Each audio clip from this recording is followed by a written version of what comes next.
जिनके गुणों के गान में वे वर्धमान महान जिन विचरे हमारे ध्यान में।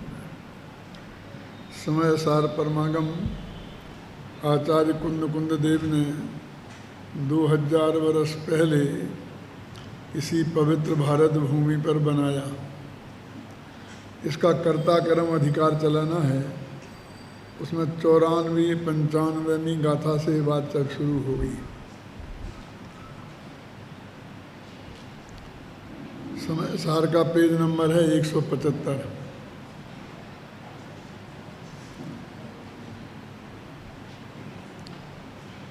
ये अपना पहली गाथा से ही क्रम चला आ रहा है और जहाँ भी जाते हैं तो इसी क्रम को आगे बढ़ाते हैं। तो 93वीं गाथा तक के प्रवचन देवलाली शिविर में हो चुके हैं।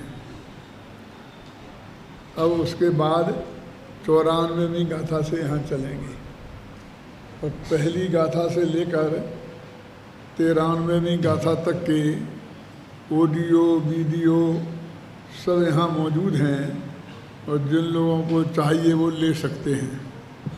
टीवी पर भी यही प्रवचन आ रहे हैं।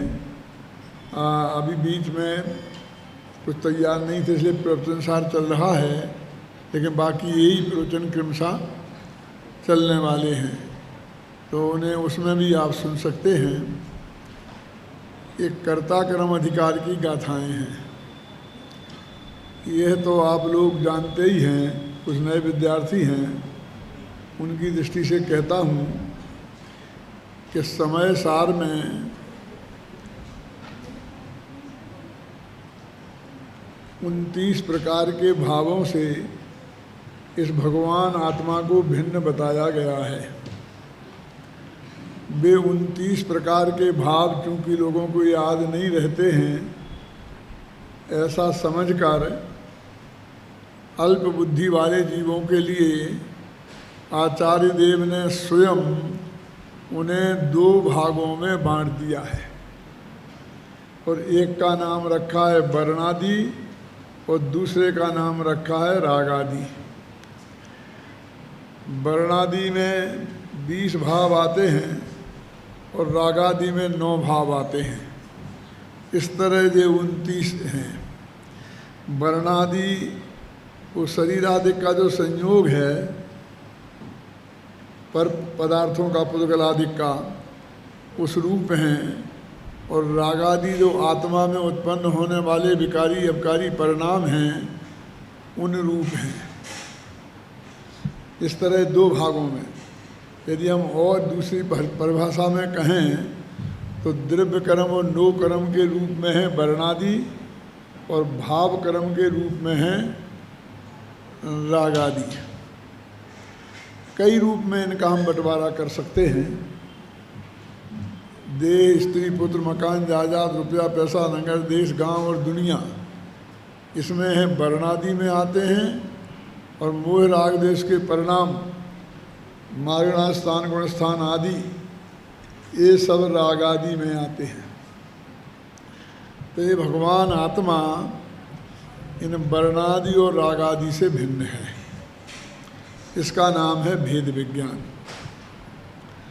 कहा है ना छड़ाला वर्णादि अरुण रागादि ते निज भाव को न्यारा किया। न्यारा किया माने न्याय करना नहीं है ऐसे कुछ भी। न्यारे तो वे हैं ही,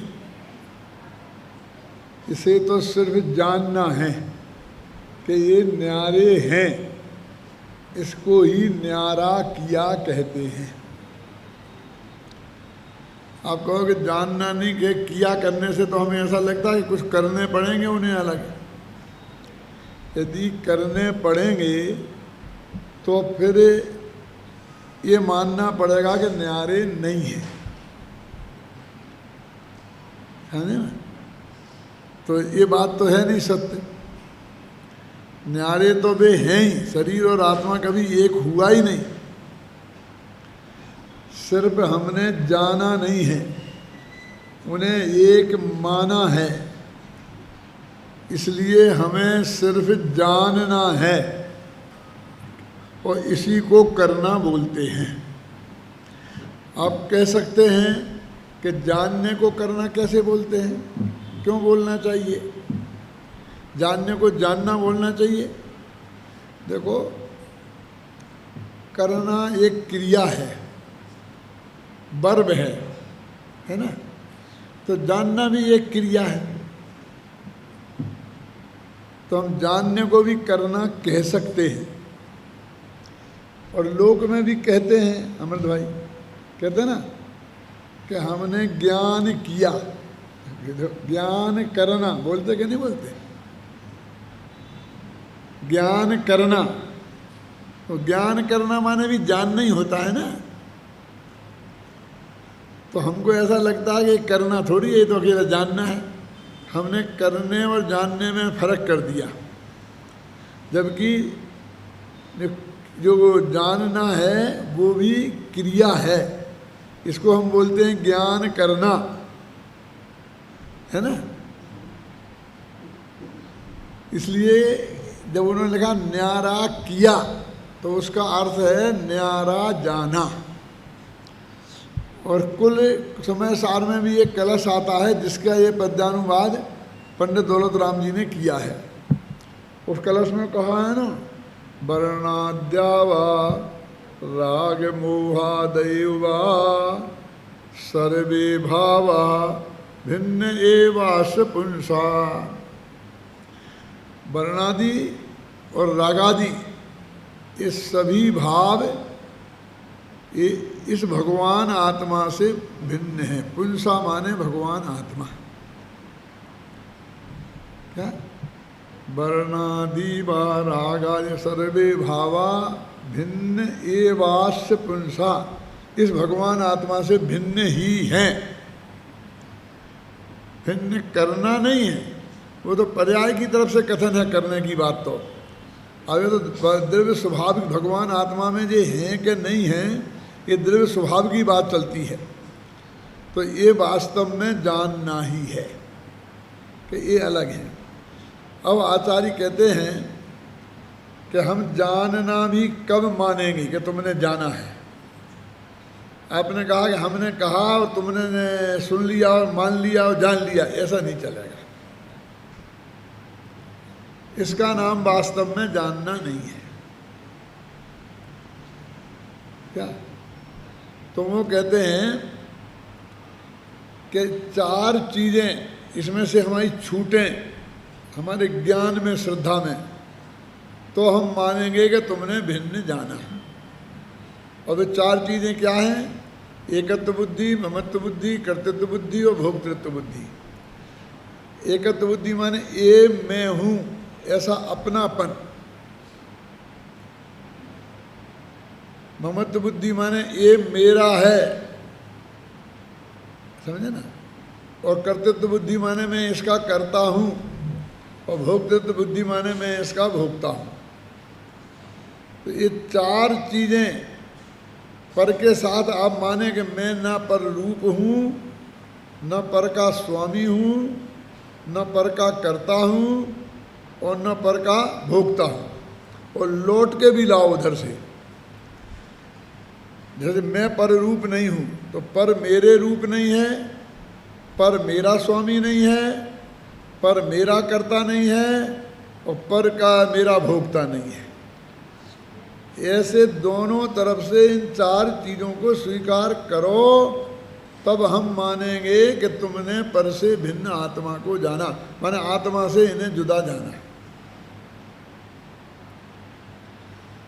ये समय सार की मूल विषय वस्तु है।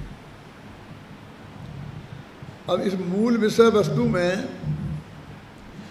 जीवाजीवाधिकार में जो 68 गाथाएं हैं, उसके ऐसे दो भेद भी किए जाते हैं। रंगभूमि अलग कहा जाता है, जीवाधिकार अलग कहा जाता है, जीवादि अलग कहा जाता है, और सब मिला के जीवाजीवाधिकार भी कहते हैं, और रंगभूमि और जीवाजीवाधिकार भी कहते हैं। तुम तो ये समझ लेना 68 गाथा में, पहली गाथा से लेकर 68 गाथाओं में सिर्फ इतना समझाया है कि आत्मा ये 29 भाव रूप मन वर्णादि और रागादि रूप मैं नहीं हूँ और मैं इनका स्वामी नहीं हूँ, बस खत्म। और ये मेरे स्वामी नहीं है और ये मुझ रूप नहीं है। इतनी बात 68 गाथाओं में समझाई है। यदि आपकी समझ में ये बात आ गई तो समझ लो 68 गाथाओं का मर्म आपके ख्याल में आ गया। अब आप जीवा जीवाधिकार का पाठ 1 सेकंड में कर सकते हैं। अपने उपयोग में इस बात को घुमाओ और उसका पाठ हो गया। आता है ना शास्त्र में, केशव धर्मेंद्र वगैरह जो शुद्ध केवली हैं, और भी लोग हैं जो शुद्ध केवली, वे अंतर मुहूर्त में द्वादशांग का पाठ कर लेते हैं। उन्हें ऐसी रिद्धि प्राप्त होती है। तो उन्हें चाहे जैसी रिद्धि प्राप्त हो, लेकिन एक गाथा बोलने में जो समय लगेगा वो तो लगेगा ही ना, क्यों? और द्वादशांग में कितने पद हैं? आप पूजा पढ़ते हैं ना, कोई करोड़ों हैं ना, लगभग 2 करोड़ से करीब लगभग पद हैं। और एक एक पद में अपनुरुक्त अक्षर कितने होते हैं मालूम? 2 गुणित 2 गुणित 2 गुणित 2 गुणित 64 बार लिखो और जो गुण फल आए उतने। इतने बड़े का नाम है एक पद।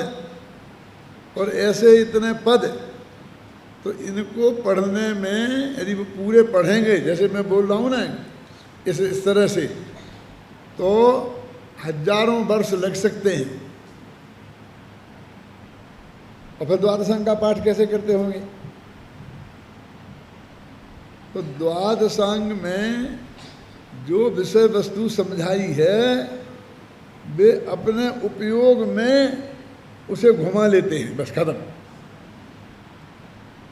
ऐसे ही जैसे समय सार का 2 मिनट में अभी पाठ कर लें अपन कि जीवा जीवाधिकार में ये बताया, फिर कर्ता कर्म अधिकार में ये बताया कि ये जो वर्णादि और रागादि हैं इनका आत्मा कर्ता और भोक्ता नहीं है। हो गया कर्ता कर्म अधिकार, समझे ना? अब फिर पुण्य पाप अधिकार में क्या? जब मेरा इन बाह्य पदार्थों से क्या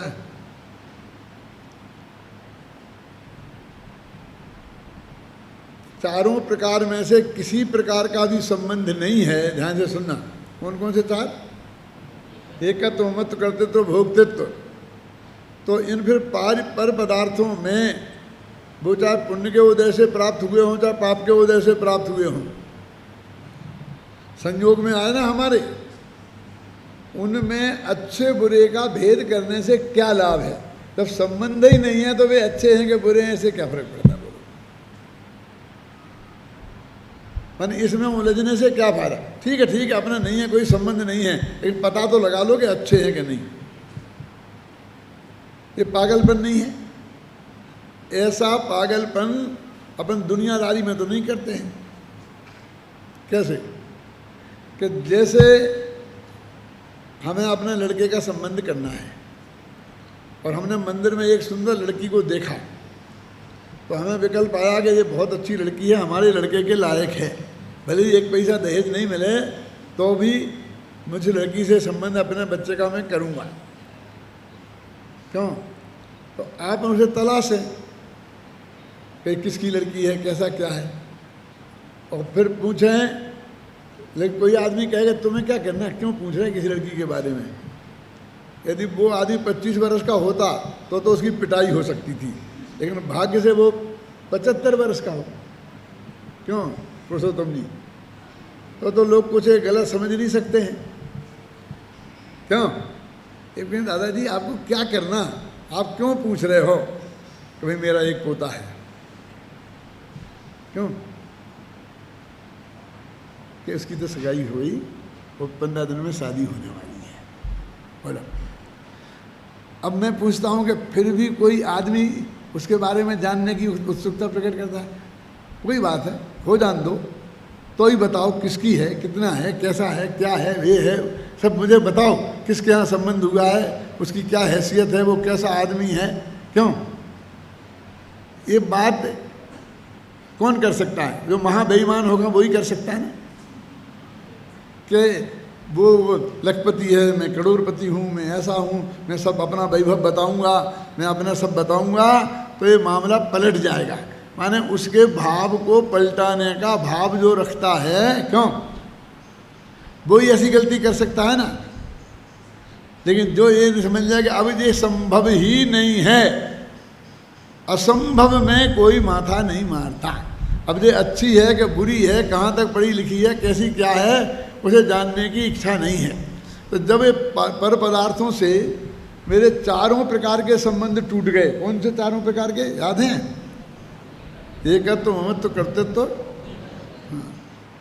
इस टोडरमल स्मारक भवन की भूमि में 5 दिन रह जाए और उसे ये बात पता नहीं हो, ऐसा मैं मानने को तैयार नहीं। हम इतनी बार रिपीट करते हैं, पढ़ाते हैं इन विद्यार्थियों को, क्यों? इसमें हम रिपीटिशन में दोष नहीं मानते हैं। बोलो तो जी सही बात है ना। तो वो कहते हैं कि जब कोई संबंध नहीं है, नास्ति सर्वोपि संबंधो परद्रव्यात्म तत्वयो, आत्म तत्व में और परद्रव्य में कोई संबंध नहीं है,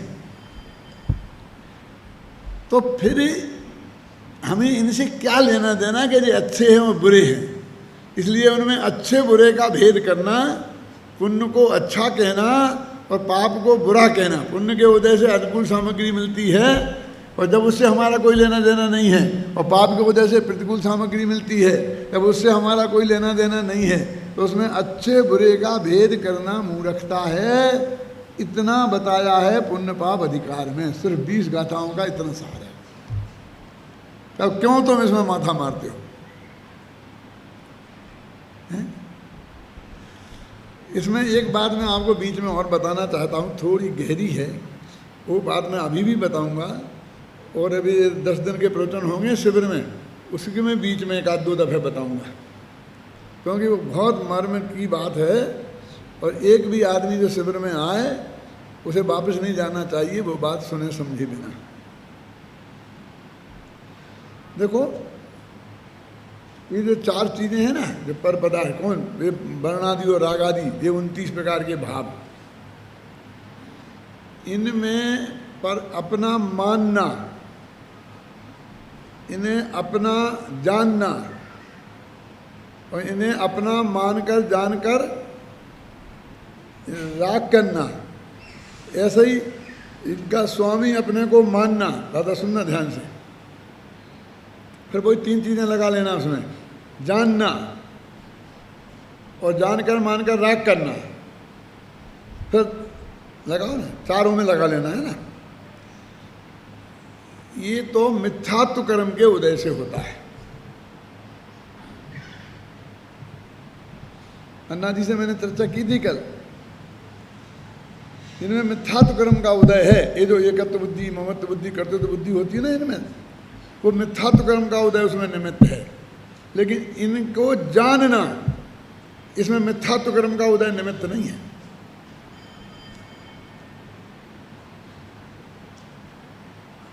अरे किसी कर्म का उदय निमित्त नहीं है, ज्ञानावरणी कर्म का उदय भी निमित्त नहीं है। क्योंकि वो है औदिक भाव। इन 4 चीज़ों में 4 माने 2 वर्णादि और रागादि, इनमें एकत्व, ममत्व, कर्तृत्व, भोक्तृत्व करना, ये है औदिक भाव, और जो मिथ्यात्व के उदय में होता है। और जानना ये औदिक भाव नहीं है, या तो पारिणामिक भाव है, या क्षयोपशम भाव है, और या क्षायक भाव है।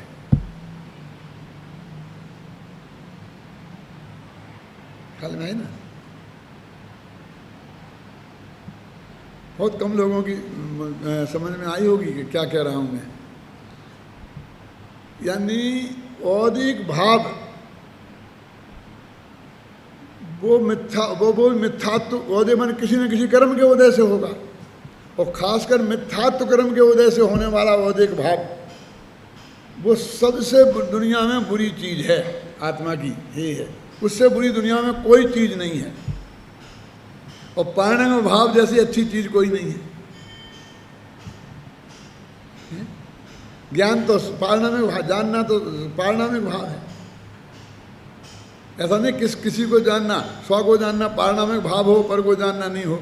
और लगाओ पर्याय की बात लगाओ तो क्षयक भाव है कि क्षयोग संभाव लगाओ तो ज्ञानी के होता है, अज्ञानी के भी होता है, लेकिन उसके कारण बंद नहीं होता। इसलिए इन दोनों को एक कैटेगरी में नहीं रखा जा सकता। इनको एक कैटेगरी में रखने का अज्ञान वहां से पैदा हुआ कि साहब वे दोनों एक ही नए के विषय हैं। उपचरित या अनुपचरित असद्भूत व्यवहार नए के विषय हैं। चाहे उपचरित कहो चाहे अनुपचरित कहो, असद्भूत व्यवहार नए के विषय हैं। और असद्भूत व्यवहार नए झूठा होता है क्या? तो ऐसा नहीं है, ख्याल में ही ना। वो नए तो सिर्फ इसलिए लगाया कि वो सिर्फ उसमें परपना आया, समझा ना। वो तन्मय होके जानना नहीं आया, इसलिए व्यवहार लगाया। व्यवहार लगाने के तो हजारों हेतु होते हैं। देखो किसी आदमी ने एक ही वाक्य बोला, लेकिन उसका प्रयोजन क्या है उस वाक्य को बोलने का, उससे बहुत अंतर पड़ता है, बहुत अंतर पड़ता है। उसने वो आपको बचाने के भाव से बोला, आप समझे ना कि किस भाव से बोला, उस भाव से बहुत फर्क अंतर आएगा। ऐसा नहीं चलेगा सब एक ही भाव में खप जाएंगे। बात तो वो एक ही दृष्टि से वो जो है तो एक ही नए में जाएगी, लेकिन उसकी अपेक्षाएं बहुत बहुत होती हैं। इसलिए हमको बहुत गहराई से इन बातों को समझना चाहिए। अब अपनी बातें चल रही है कि पुण्य पाप अधिकार तक की बात मैंने आपको बता दी है। फिर थोड़ी चर्चा में आश्रम तक जाता हूँ कि वो फिर बाद में कहते हैं कि भाई तुम पुण्य पाप को एक ही जाति में क्यों डाल रहे? भले ही ठीक है, जो अंतर थोड़ा दो तो भेद रखो ही। तो कहते हैं तुम किसी में रखो, लेकिन ये 7 तत्वों में इनका नाम नहीं है, तो इन्हें शामिल करना तो कौन से तत्व में शामिल करना है? बोलो जीव में शामिल करना कि अजीब में शामिल करना, कि आश्रम में करना, कि बंध में करना, कि संबर में करना, कि निर्जरा में करना, कि मोक्ष में करना? बोलो, क्योंकि 9 तत्व भी कहे हैं ना शास्त्र में। तो जब 9 तत्व कहे हैं तो 2 जहाँ गर्भित किए तो इन्हें कहाँ गर्भित किए? तो कहते हैं आश्रम बंध में गर्भित किए। पुण्याश्रम पापाश्रम, पुण्य बंध और पाप बंध। तो आश्रम अधिकार में सिर्फ ये बताना है भैया ये दोनों आश्रम हैं, आत्मा नहीं। अब आप कहोगे कि आप हमको यहां तक क्यों लाए हैं? क्यों? इसलिए लाए हैं क्योंकि कर्ता कर्म अधिकार चलाना ना अपन को। तो इसके पहली ही गाथा में ये कहा है कि जावण वेदी विशेषण तरंतु आदासवाण दौड़नम्पी अन्नानी तावदिशो मोहादि क्रोधाई बट्ठ दो जीवो, है ना।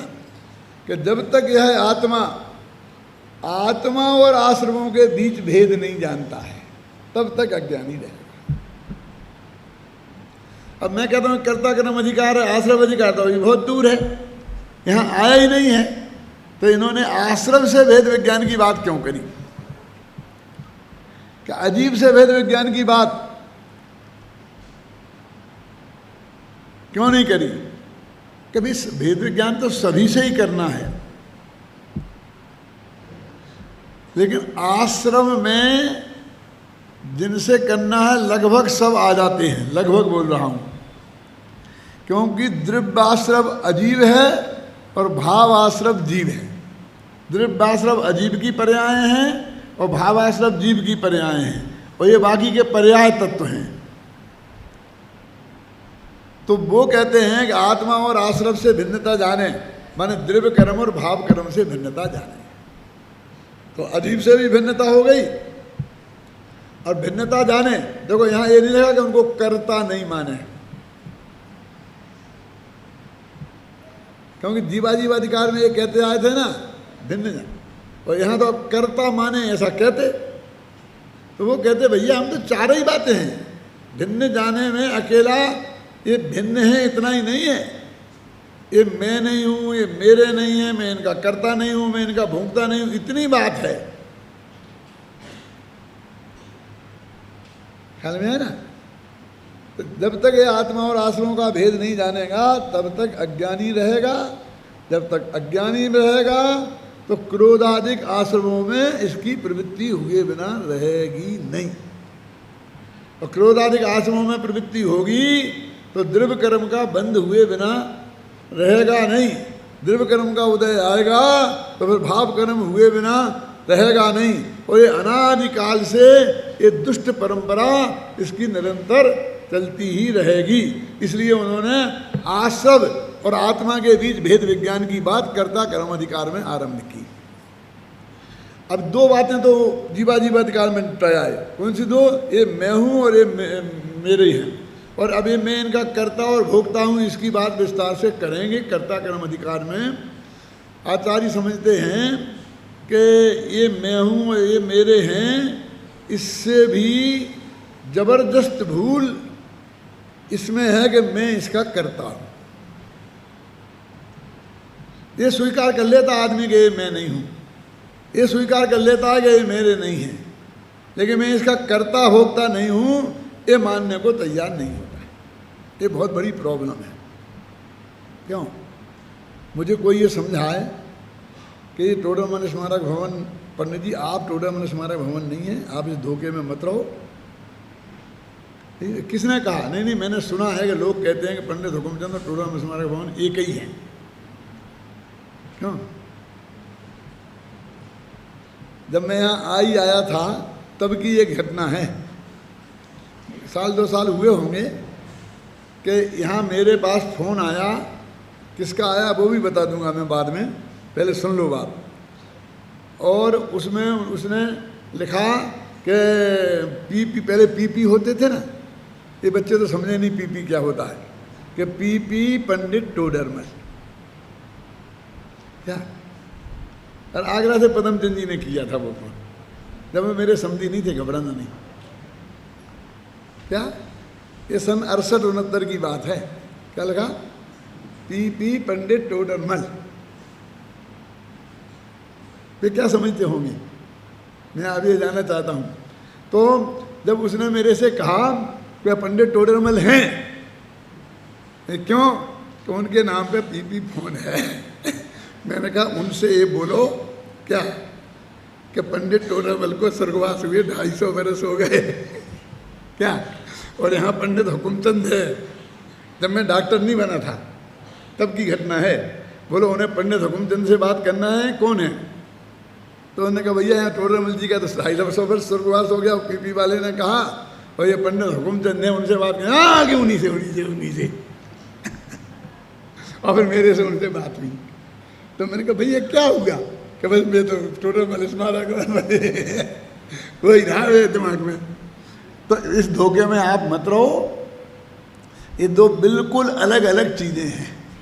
क्यों?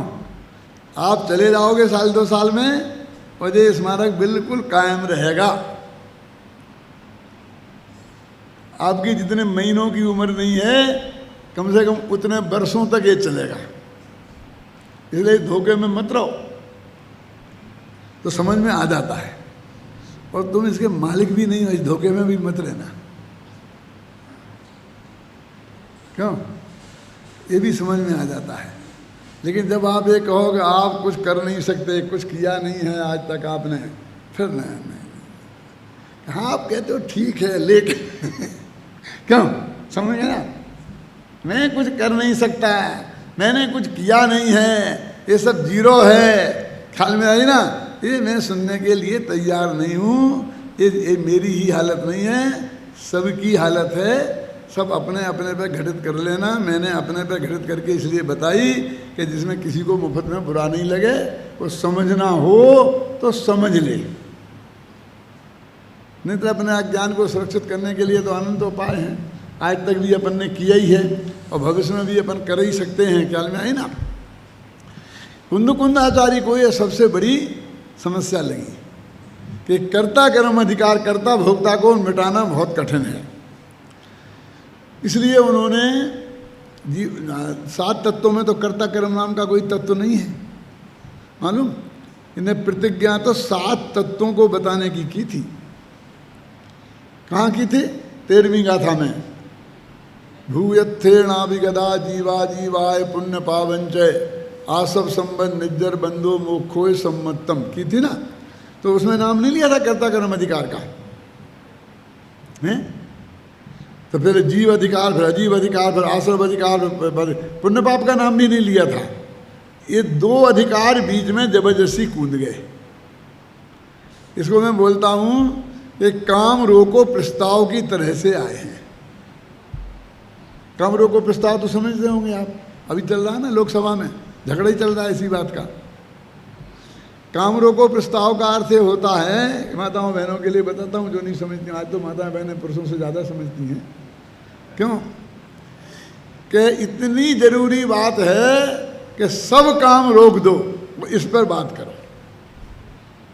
क्या हो, कितना जरूरी काम चल रहा हो, बीच में चल रहा हो तो भी बंद कर दो। यदि कभी ऐसी सूचना होती है ना कि प्रयोजन के बीच में भी देनी पड़ती है, उसे बोलते काम रोको प्रस्ताव। तो मैं कहता हूं कि काम रोको प्रस्ताव की तरह से समय सार में बीच में कूद पड़ा है। और उन्होंने इस सबसे बड़ा अधिकार है, इसमें 75 गाथाएं हैं जो किसी अधिकार में नहीं है, इतनी गिन लेना। और इसके बाद में भी उनका मन नहीं भरा तो सर्वसिद्ध ज्ञान अधिकार में इस कर्ता कर्म के अलावा कोई दूसरी बात ही नहीं है। क्या? फिर वहाँ भी इसी की घटाई उन्होंने घटाई की पूरी तरीके से। जो है ना, जो गाथा है जिसमें से क्रमबद्ध पर्याय निकाली गुरुदेव ने, कौन सी गाथा है? 308 से 311 तक की। उसका हेडिंग क्या है मालूम आपको? यह भगवान आत्मा अकर्ता है, यह सिद्ध करते हैं। और उसकी अंतिम पंक्ति क्या है? ये अकर्ता है, ये सिद्ध हो गया। पढ़ो पढ़ो, बोलो क्या है? अतो अकर्तृत्वम दृष्टांत पुरुषरम आख्यात है क्या नहीं? अब इसका अकर्तापन दृष्टांत देकर समझाते हैं। ये संस्कृत में अंतिम पंक्ति पढ़ो कि अतो अकर्ता अवतिष्ठते जीवो, आज से जीव अकर्ता सिद्ध हुआ, है ना? इसका मतलब सारा क्रमबद्ध पर्याय भी अकर्ता सिद्ध करने के लिए है। तो ये कितना महत्वपूर्ण सब्जेक्ट है जिसकी चर्चा अपन यहाँ करने जा रहे हैं। अब अपन कहाँ तक आ गए हैं? मैं जो कल या परसों जब भी व्याख्यान शुरू होगा ना अगला, उससे मैं 94वीं गाथा से ही शुरू करूँगा, इसलिए उसके पहले मैं अभी यहाँ निपटा देता हूँ। तो 92 और 93वीं गाथा का पद्यानुवाद पढ़ो।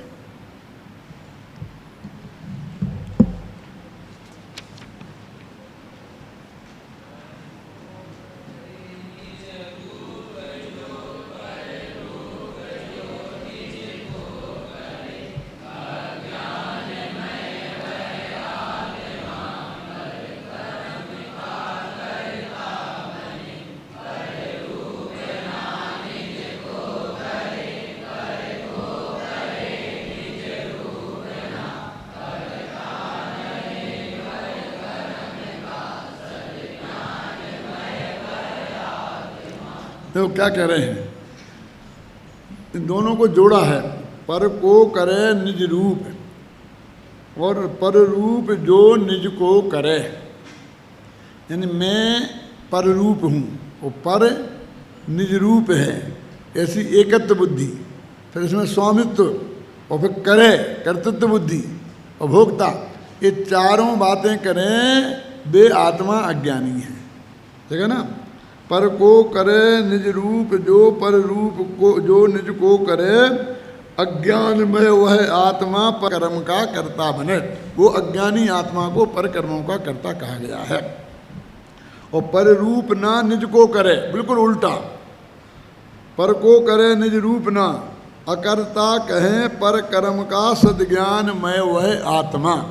ये अंतिम बिंदु है जो अपन ने देवलाली के अंतिम व्याख्यान में इसकी व्याख्या की थी। इसके आगे अपन को आगे बढ़ना है। अब जो पर रूप निज को करे, जो मैंने आपको कहा ना, अब करे माने जाने, कर तो सकता ही नहीं है। आज का व्याख्यान यहीं से शुरू हुआ था ना, करे, तो करे भाषा करे है, लेकिन उसका अर्थ है जाने माने और तद्रूप, जानकर मानकर तद्रूप परिणमन करे। ये भाषा पर ध्यान रखना। फिर कहता हूँ, जाने माने और जानकर मानकर तद्रूप परिणमन करे। क्या मतलब? ये जानकर मानकर नहीं लगाओगे, इतना कह दोगे तद्रूप परिणमन करे तो बात गलत हो जाएगी, क्योंकि ज्ञानियों का भी राग रूप परिणमन होता है, तो वे अज्ञानी नहीं हो जाते। अकेले राग रूप परिणमन से अज्ञानी नहीं होते। यदि होते होते तो 10वें गुणस्थान तक अज्ञानी मानना पड़ेगा। क्यों? तो आप कहोगे 10वें तो क्या, हम तो 12वें तक मानने को तैयार हैं। क्यों? शास्त्र में लिखा भी है कि 12वें गुणस्थान तक। भैया वो औदिक अज्ञान है, ये क्षयोपशम का ज्ञान है। क्षयोपशम का ज्ञान चौथे गुणस्थान में भी नहीं होता, और औदिक अज्ञान 12वें गुणस्थान तक होता है। क्षयोपशम का ज्ञान में मिथ्यात्व का उदय निमित्त होता है, और औदिक अज्ञान में ज्ञानावरणी कर्म का उदय निमित्त होता है। ज्ञानावरणी कर्म के उदय के निमित्त से जो अज्ञान होता है वो संसार का कारण नहीं है। ख्याल में आई ना? जो हम 10वें तक कह रहे, 12वें तक क्यों नहीं कह रहे? वो 10वें तक राग रहता है इसलिए कह रहे हैं। वो कहते चौथे गुणस्थान के पहले, माने पहले गुणस्थान में मुख्य रूप से उसमें कर्तृत्व बुद्धिपूर्वक जो राग होता है उसका नाम वास्तव में अज्ञान है। अज्ञान में अभी आएगा, अगली गाथाओं में आएगा। देखो पढ़ो, पढ़ लो, अभी अगली गाथा पढ़ लो थोड़ा। हाँ, क्या? कौन सी? 95वीं कहीं पर है?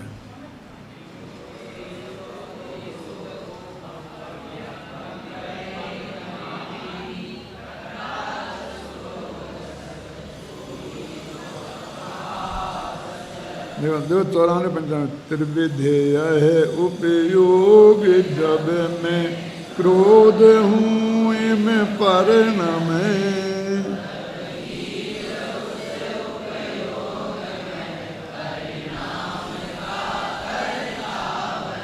त्रिविधेय है उपयोग जब मैं,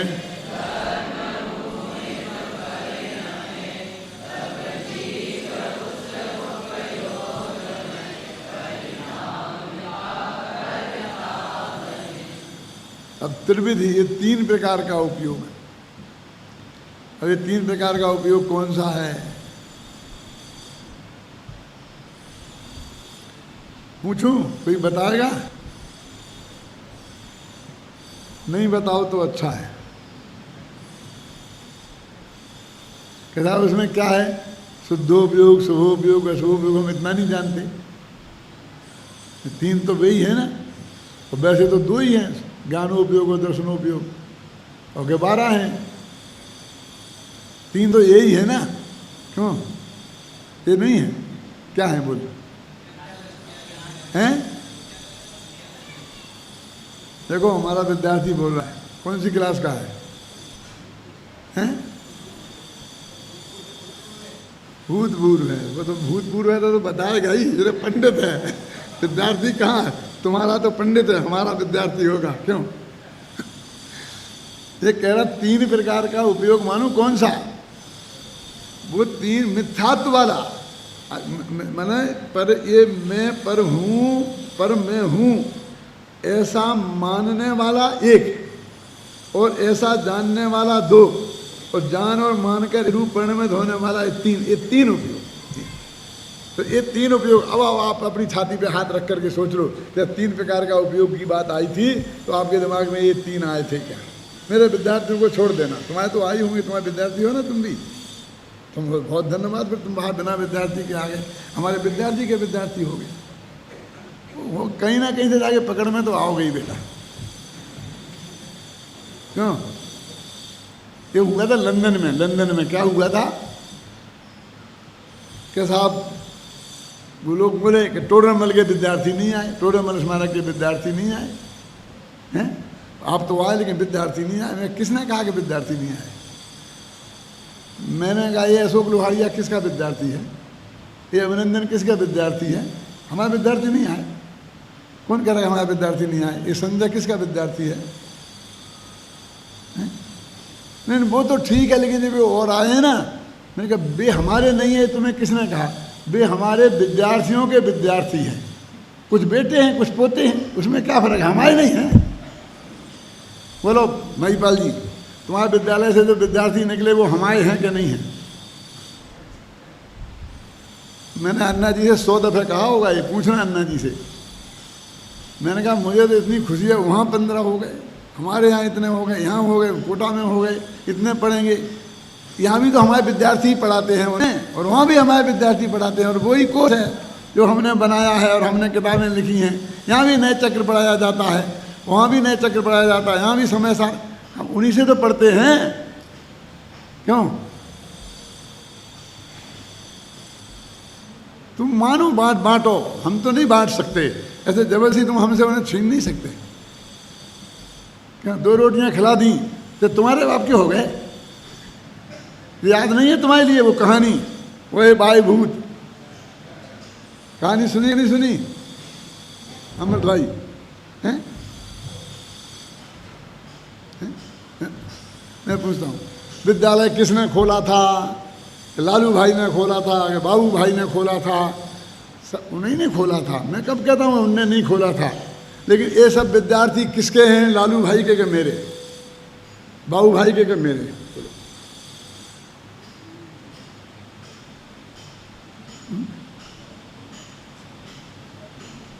अरे भाई हमारा मोह तो अनंत है, क्या हमारा अपनापन तो बहुत लंबा है क्या है?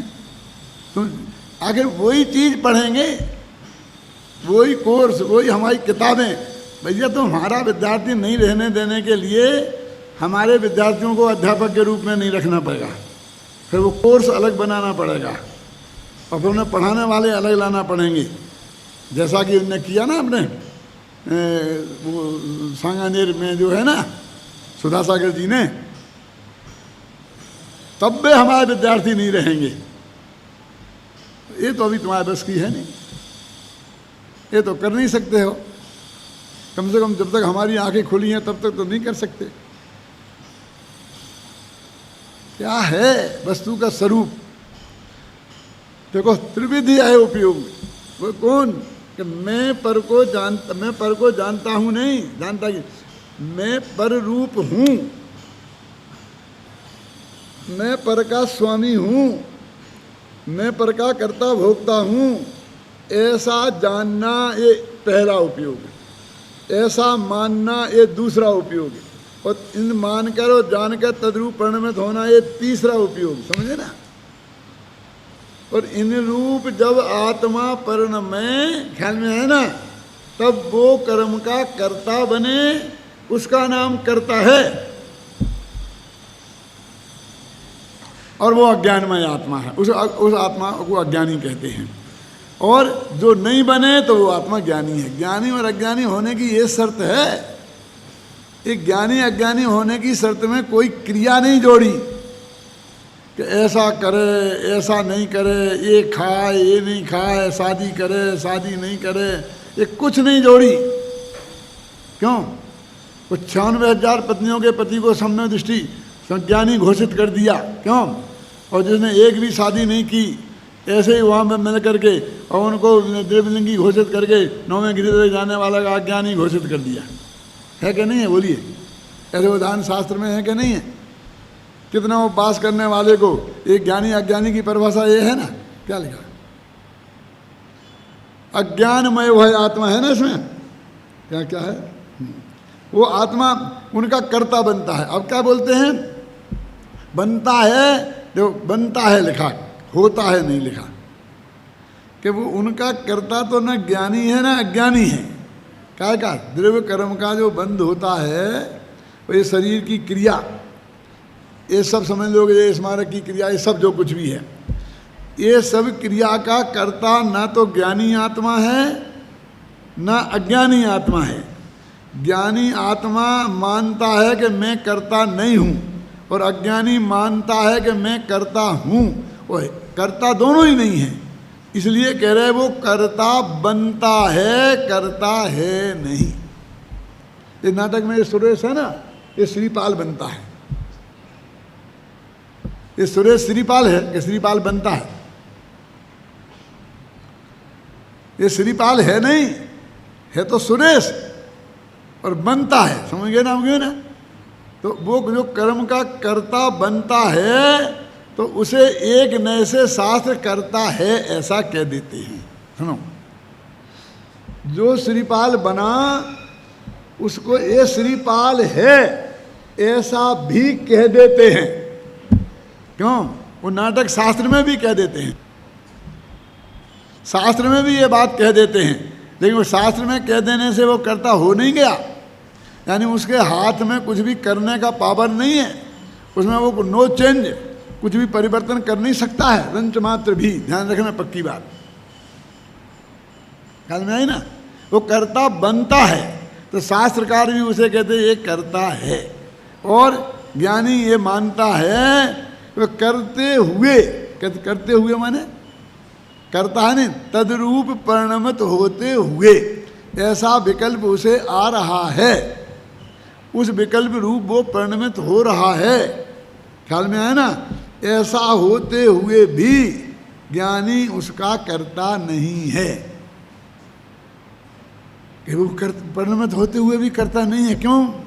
तो अब ये कहते उसका कर्ता नहीं है, उस एकत्व बुद्धि रूप राग का, लेकिन जो बाकी का राग हो रहा है, कौन सा बाकी का राग? अब प्रत्याख्यानावरण और संतुलन के उदय से होने वाला जो राग है, उस राग का वो अभी भी करता है। वो कौन से नियम से? वो प्रवचनसार की बात है। जैसे प्रवचनसार कोई मुफ्त का हो, और प्रवचनसार किसी हरिजन का लिखा हो। अरे प्रवचनसार भी उन्हीं कुंदाचारी का है, लेकिन तुम्हें समय सार का चाहिए, समय सार में लिखा देखना है। बोलो, एक कलश कहाँ का है? यह परिणमति सकर्ता यत परिणामम भवेत तत कर्मा। ये तो समय सार का कलश है, कि जो परिणमित होता है वो कर्ता होता है। और क्या? ज्ञानी के सारे भाव ज्ञानमय, ज्ञानी के सब भाव ज्ञानमय। बोलो बोलो, बने हुए हैं, अज्ञानी के सभी भाव अज्ञानमयी हैं।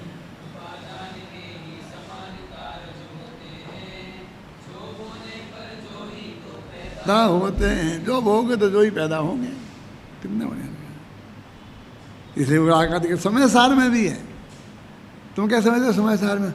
समय सार में तो ये है, बस समय सार में ये भी है आत्मा के व्यवहार का नयो भासदी जीवो देहो हवदि खलु, ये भी है इसमें। और इसकी गाथाएं आगे देखो, घटपटादिक का करता है आत्मा, निकालो देखो, ये व्यवहार से 98वीं गाथा पढ़ो, 98। व्यवहार से यह आत्मा घटपट रथादिक द्रव्य का, इंद्रियों का कर्म का अनुकर्म का कर्ता का। ये समय सार की गाथा है ना, अभी आने वाली है। और पर द्रव्यमय हो जाए यदि पर,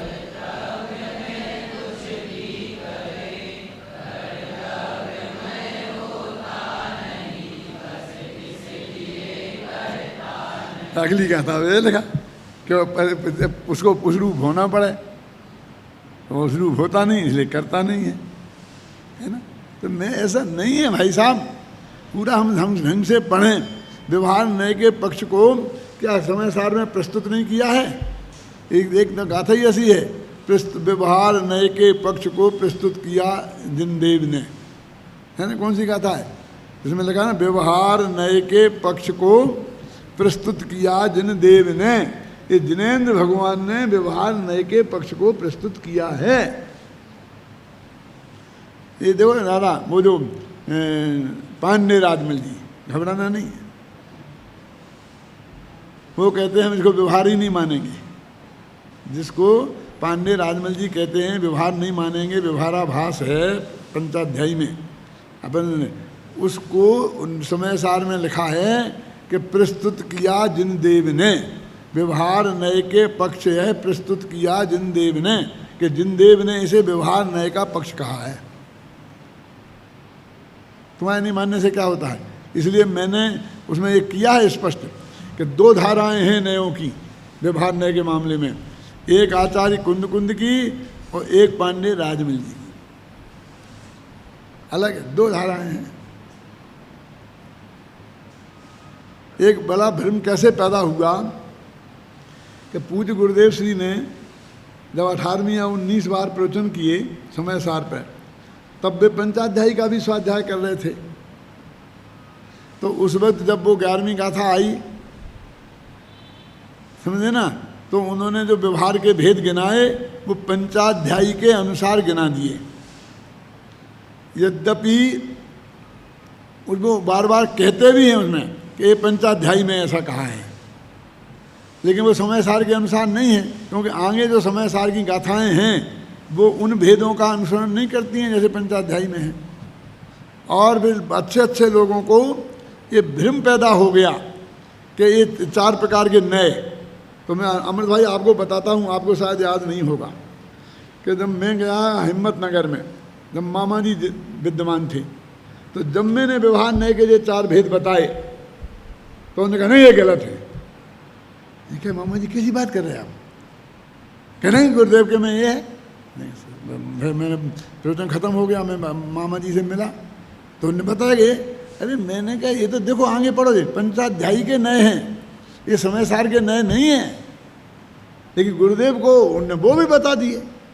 फिर अंत में एक वाक्य बोलते थे, आई ये बात न थी, फिर खत्म।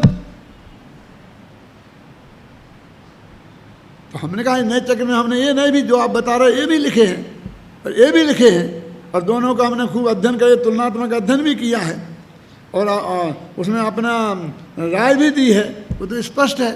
इसे आप देखो ध्यान से। तो ऐसा कभी कभी हो जाता है, यदि मैं समय सार पर प्रवचन करते करते और बीच में सिर दर्द की दवाई बता दूं तो लोगों को ये भ्रम होने लगता है कि समय सार में लिखा है कि फलानी चीज़ 4 लौंगे घिस करके और माथे पर लगाओ तो सिर दर्द ठीक हो जाता है। क्यों? मैंने समय सार के प्रवचन में सुना है। और फिर लोग जो अक्षर वाले जो छपते ना गुरुदेव के छप रहे अभी, उनसे बहुत लाभ भी हुआ है। तो उसमें ऐसा छप भी जाएगा तो कहें देखो समय सार के प्रवचन में लिखा है, छपा है, बोला है, और समय सार में लिखा है कि 4 लौंगे लगाने से सिर दर्द ठीक हो जाता है। हो जाए किसी का तो बहुत बढ़िया है।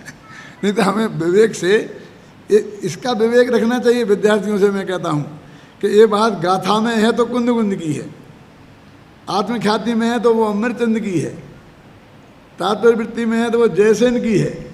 जयसेन मेरा मतलब कहने का कि यदि आपके दिमाग में कुछ कीड़ा रहेंगे तो उसे मूल में देखने की कोशिश करना, और फिर देखना कि गाथा में है कि इसका मतलब अमरचंद की अप्रमाण है, ऐसा नहीं कह रहा हूँ किसी की भी, लेकिन हर एक का वजन तो अलग अलग है ना, और उस वजन के हिसाब से वो बात लगाना। ऐसा नहीं कि सभी समय सार के नाम पर हम इस बात को खपा दें, इसका विवेक हमें अवश्य रखना चाहिए। अब आज की बातें ही समाप्त करते हैं, और ये जो गाथाएं जो हैं 94-95 अपन कल शुरू करेंगे।